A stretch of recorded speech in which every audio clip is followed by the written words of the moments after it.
मध्य प्रदेश की खेल और टेक्निकल एजुकेशन मिनिस्टर आदरणीय श्रीमती यशोधरा राजे सिंधिया जी, हमारे वाइस चांसलर सुनील कुमार जी, राजपूत जी, मंजू जी, सभी अतिथिगण और मेरे प्यारे भांजे और भांजियों, मध्य प्रदेश के बच्चों का मामा हूं तो तुम्हारा भी मामा ही हुआ। मैं केवल एक बात का खंडन कर रहा हूं, मैं अतिथि नहीं हूं, क्योंकि अतिथि वो होता है जिसके आने की तिथि ज्ञात नहीं होती, बिना तिथि बताया जाए। मेरी तिथि तो सुनील जी तय की गई है, और दूसरे में भोपाल में मेहमान कैसे हो सकता हूं? अगर अतिथि हैं तो हमारी 85 यूनिवर्सिटी से जो बेटे बेटियां आए हैं वो हमारे मेहमान हैं। मुझे सभी अतिथियों का स्वागत। मैं पूछ रहा था कि व्यवस्था तो ठीक ठाक है, क्योंकि ये मास्क लगा कर रहना पड़ रहा है अभी।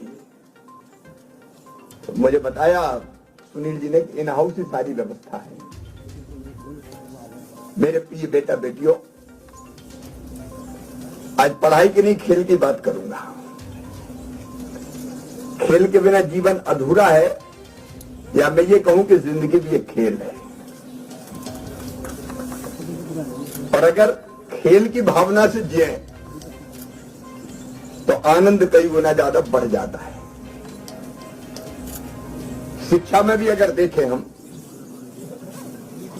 नई शिक्षा नीति के क्रियान्वयन का काम देश भर में चल रहा है, लेकिन अदरवाइज भी हम देखें तो भारत में आज नहीं बरसों पहले कहा गया है, शिक्षा का अर्थ है ज्ञान देना, उद्देश्य ज्ञान देना, कौशल देना, नागरिकता के संस्कार देना। और ज्ञान, कौशल और नागरिकता के संस्कार उसी को दे सकते हैं जिसका शरीर स्वस्थ हो। हमारे यहां कहा गया कि शरीरम आद्यम खलु धर्म साधनम, शरीर साधन है सब धर्मों का पालने का। आपको कुछ भी करना है तो शरीर तो स्वस्थ चाहिए। शरीर अगर गड़बड़ हो गया तो फिर कोई नहीं पूछता। इसलिए हमारे यहां कहा गया पहला सुख निरोगी काया। सबसे पहला सुख अगर दुनिया में कोई है तो शरीर का स्वस्थ रहना।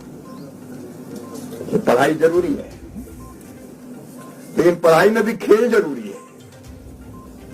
और खेल को बढ़ावा देने की ऐसी प्रतिस्पर्धाएं, खेल की प्रतियोगिताएं आवश्यक है। और इसलिए अच्छा, बैडमिंटन भी बहुत आनंददायक खेल है। मेरी तो इच्छा ये हो रही थी कि थोड़े से 60 वाट और लगाओ, डीसी साहब मैदान से हट गए।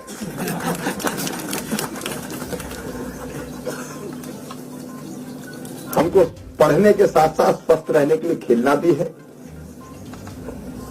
इस बार ओलंपिक में हम लोगों ने काफी बेहतर प्रदर्शन किया है।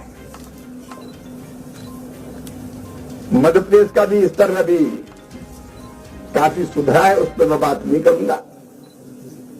लेकिन मैं आज आपसे यही कहना चाहता हूं, खेलिए, सावधानी रखिए। कोरोना से डरना नहीं है, सावधान रहना है, सावधान जरूर रहना है। लेकिन उसके साथ साथ जिंदगी में हमारा टारगेट क्या है, लक्ष्य क्या है, वो भी निर्धारित कीजिए।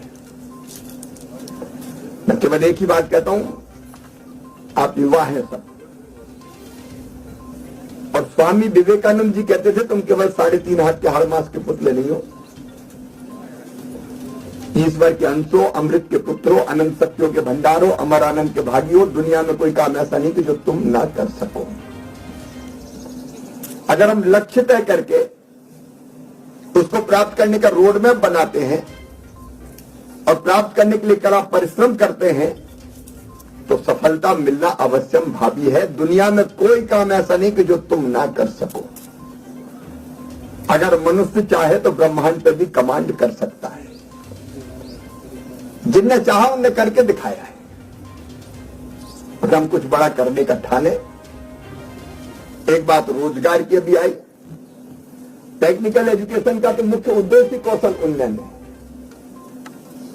चाहे इंजीनियरिंग कॉलेज हो, टेक्निकल इंस्टीट्यूशन हो, ITI हो, हाथों में अगर कौशल होगा तो काम मिलेगा ही।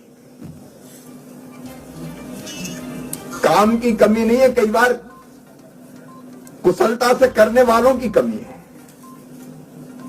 और टेक्निकल एजुकेशन का यही उद्देश्य है। मैं विश्वविद्यालय से जरूर कहूंगा, इनोवेशन, रिसर्च, स्टार्टअप्स, उनको हम और कैसे बढ़ावा दे सकते हैं। भारत की अर्थव्यवस्था बड़ी तेजी से आगे बढ़ रही है। हमारे प्रधानमंत्री जी ने कहा $5 ट्रिलियन की इकोनॉमी बनाना है, और वो इकोनॉमी $5 ट्रिलियन की बनाने में स्टार्टअप्स का, इनोवेशंस का, तकनीकी क्षेत्र में जो लगातार नए शोध और अनुसंधान हो रहे हैं, उसका बड़ा योगदान होगा। ये रोजगार कोई बड़ी बात नहीं है।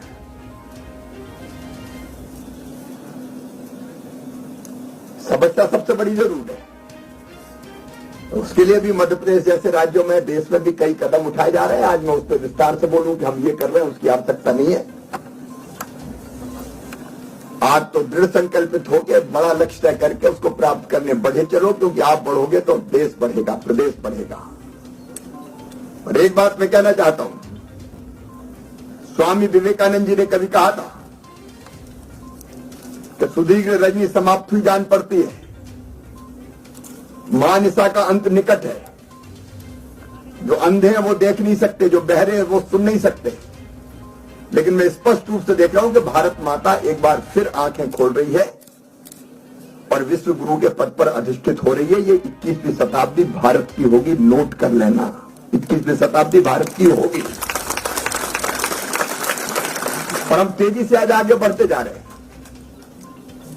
लेकिन उसमें आपका भी बेहतर योगदान हो, ये मेरा आग्रह भी है, ये मेरी अपेक्षा भी है। एक बार सभी बेटे बेटियों का मैं हृदय से स्वागत करता हूं, शुभकामनाएं देता हूं। बढ़े चलो ताकि देश को गढ़ने के भी काम आओ।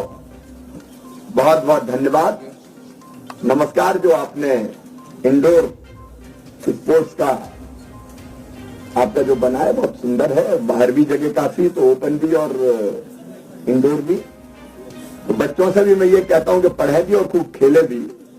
शरीर मजबूत होगा तो कोविड कहां छू पाएगा, वैसे ही निकल जाएगा। सर्दी जुकाम भी निपटा देंगे उसको, आगे बढ़ ही नहीं पाएगा वो। बहुत बहुत शुभकामनाएं। धन्यवाद मामा जी। Now for the concluding speech we would like to invite